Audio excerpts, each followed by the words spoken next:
Et si je te disais que la vraie différence entre Messi et Cristiano ne vient ni du talent, ni du travail, mais d'un traumatisme d'enfance. Regarde bien. Cristiano a grandi dans la pauvreté, humilié, considéré comme trop faible. Messi a grandi avec une maladie, incapable de grandir normalement. Deux enfances brisées, deux douleurs opposées, mais une même vérité psychologique. Le traumatisme ne détruit pas toujours, parfois, il forge des monstres de travail. Dans cette vidéo, je vais te montrer comment deux blessures d'enfance ont créé les deux plus grands footballeurs de l'histoire. Au passage, toutes les réflexions de cette vidéo m'ont été inspirées par le livre No Illusion. Le lien est dans la description. Avant les stades remplis, avant les ballons d'or, avant les débats sans fin, il y avait deux enfants que personne ne voyait. Madère, Portugal, année 1990. Il y avait un enfant qui pleurait dès qu'il perdait un ballon. Les adultes disaient « Il est trop fragile, trop sensible, jamais il ne deviendra joueur. » Son père, un alcoolique. Sa maison, pas un refuge.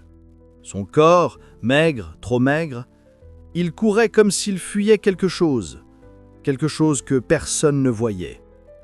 Ce que Cristiano fuyait, c'était la sensation terrifiante d'être personne. Un enfant pauvre, ignoré, sans importance. Un garçon que le monde oubliait.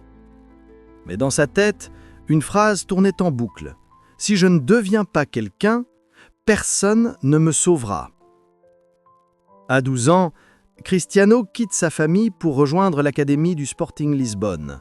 Seul, loin de tout, avec une seule obsession, prouver sa valeur. La douleur est un maître dur, mais c'est elle qui forge les monstres de travail. Pour Ronaldo, chaque entraînement n'était pas une séance. C'était une chance de se prouver au monde, de crier silencieusement « Je ne suis pas rien ».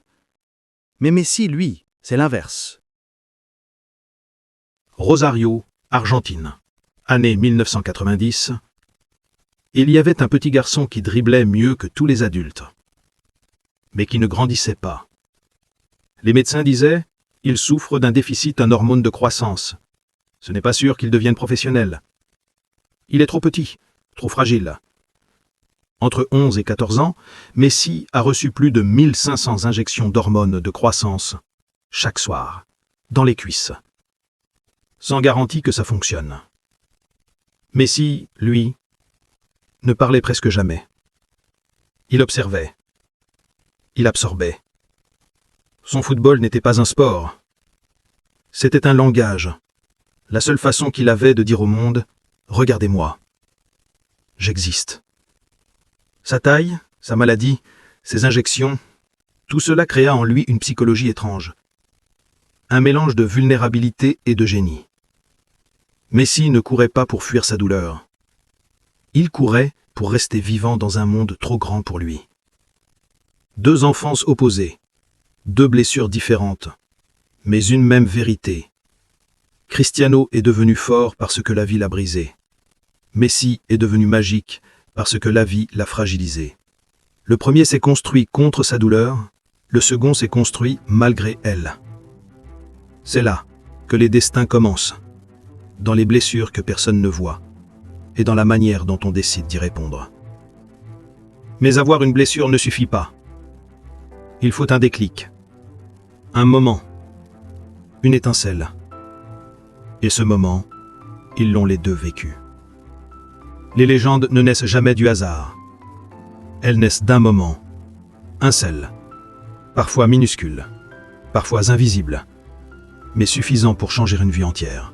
Ce moment, ni Messi ni Cristiano ne l'ont vu venir. Il leur est tombé dessus comme une vérité qu'ils attendaient sans le savoir. Il y avait ce match, pas une finale, pas un grand événement, juste un match banal avec des gamins bruyants et des pelouses irrégulières.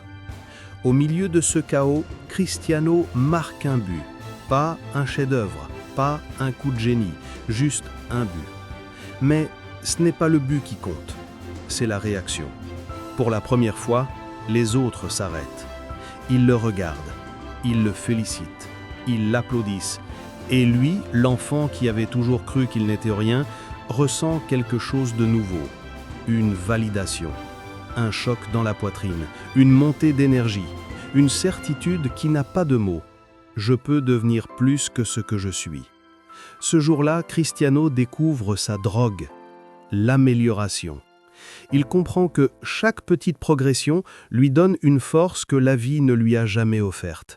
Et il prend une décision silencieuse, presque instinctive.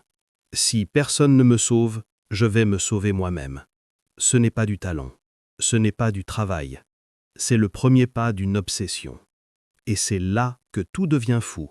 Parce que Messi, lui, vit un déclic totalement différent. Pour Messi, le déclic est différent, plus doux, plus silencieux, mais encore plus puissant. Lors d'un match à Rosario, alors qu'il n'a que 8 ans, il dribble, et personne n'arrive à lui prendre la balle. Il n'a pas la force, il n'a pas la taille, il n'a pas la vitesse, mais il a quelque chose que les autres n'ont pas. La compréhension instinctive du jeu. Il passe entre les défenseurs comme s'il voyait des chemins invisibles. Un éducateur le regarde en silence et il murmure « Ce petit-là, il a quelque chose ». Messi ne le sait pas encore, mais ce jour-là, pour la première fois, un adulte, un vrai, met un mot sur ce qu'il ressent depuis toujours. « Tu n'es pas comme les autres ». Pour lui, le football n'est plus un jeu, c'est une identité, un refuge, une raison de continuer malgré la maladie, la taille, les doutes. Cristiano découvre la puissance de l'effort, Messi découvre la puissance du talent. Cristiano comprend qu'il peut devenir meilleur que ce qu'on attend de lui, Messi comprend qu'il est déjà meilleur que ce qu'on imagine de lui. L'un trouve un chemin, l'autre découvre un destin, et pour la première fois, tous les deux ressentent la même chose. Je peux aller loin. Ce n'est pas encore l'allégeance, mais c'est son premier souffle. Le déclic, c'est bien. Mais le déclic sans obsession, ça ne donne rien. Des millions de gamins ont du talent. Des millions ont un déclic, mais seuls quelques-uns deviennent des monstres. Alors maintenant, je vais te montrer comment Messi et Cristiano sont passés de doués à légende absolue. Personne ne devient légendaire par accident. Le talent n'est qu'un début. Le travail n'est qu'une direction. Mais pour devenir CR7 ou Messi, il faut quelque chose d'encore plus rare. La capacité de répéter chaque jour ce que les autres font seulement quand ils sont motivés. Et c'est ici que leur chemin explose. Deux psychologies opposées, deux manières de devenir plus qu'un homme. Le petit Cristiano est devenu adolescent, et sa blessure, au lieu de s'effacer, est devenue un moteur. Il s'entraînait quand les autres dormaient, courait quand les autres plaisantaient, faisait des abdos dans le couloir du centre sportif parce qu'il n'avait pas de chambre à lui. À 16 ans, au Sporting, Cristiano s'entraînait 4-5 heures par jour.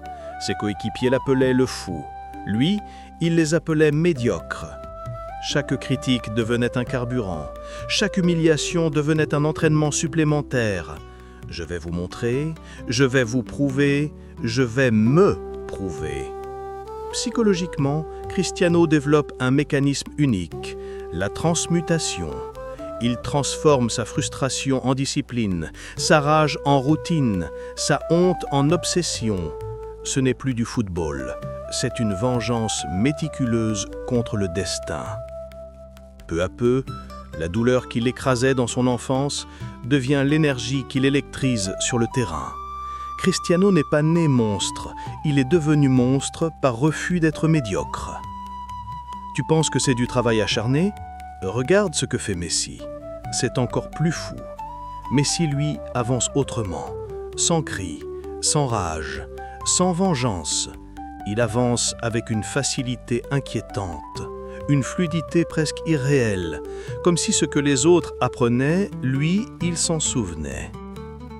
Psychologiquement, Messi développe un état extrêmement rare, le flow, un état où l'on ne pense plus, où le corps décide, où l'esprit disparaît.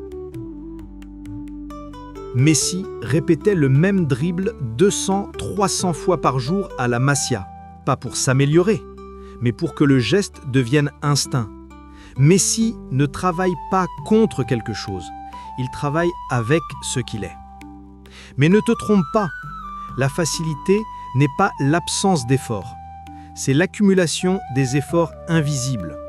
Son génie, ce n'est pas un don, c'est sa capacité à répéter le même geste encore et encore jusqu'à ce qu'il devienne instinct. Messi ne cherchait pas à prouver, il cherchait à exprimer, et son expression est devenue une arme. Le monde pense que Messi égale talent, Ronaldo égale travail, mais la vérité psychologique est plus profonde. Cristiano s'améliore pour devenir quelqu'un, Messi s'améliore pour rester lui-même. L'un a grandi dans le manque, l'autre dans la fragilité. Mais tous deux ont découvert la même vérité universelle. Le destin n'est pas quelque chose que tu trouves, c'est quelque chose que tu construis. Alors, voilà la vraie question. Ce n'est pas Messi ou Ronaldo, talent ou travail, génie ou discipline. La vraie question, c'est toi.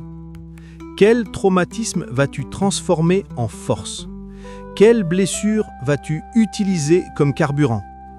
Quel déclic vas-tu attendre ou provoquer?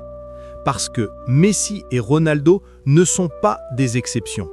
Ils sont la preuve. La preuve que ce qui te brise peut aussi te construire. Ce qui te blesse peut aussi te propulser. Ce qui te fragilise peut aussi te rendre indestructible. Mais seulement si tu le décides. D'ailleurs, si tu veux comprendre tes propres blocages psychologiques, identifier ce qui te retient vraiment et débloquer ton potentiel, j'ai créé un guide complet qui décortique les mécanismes mentaux qui t'empêchent d'avancer. Pas de bullshit motivationnel, pas de pensée magique, juste de la psychologie concrète. Le lien est en description. Messi et Ronaldo ont transformé leur traumatisme en légende. Et toi? Qu'est-ce que tu vas transformer? Si cette vidéo t'a fait réfléchir, abonne-toi. Partage-la à quelqu'un qui en a besoin. Et dis-moi en commentaire, Messi ou Ronaldo? Moi, je ne choisis pas. Parce que les deux nous enseignent la même chose. Le plus grand adversaire, ce n'est jamais l'autre. C'est la version de toi-même que tu refuses de devenir.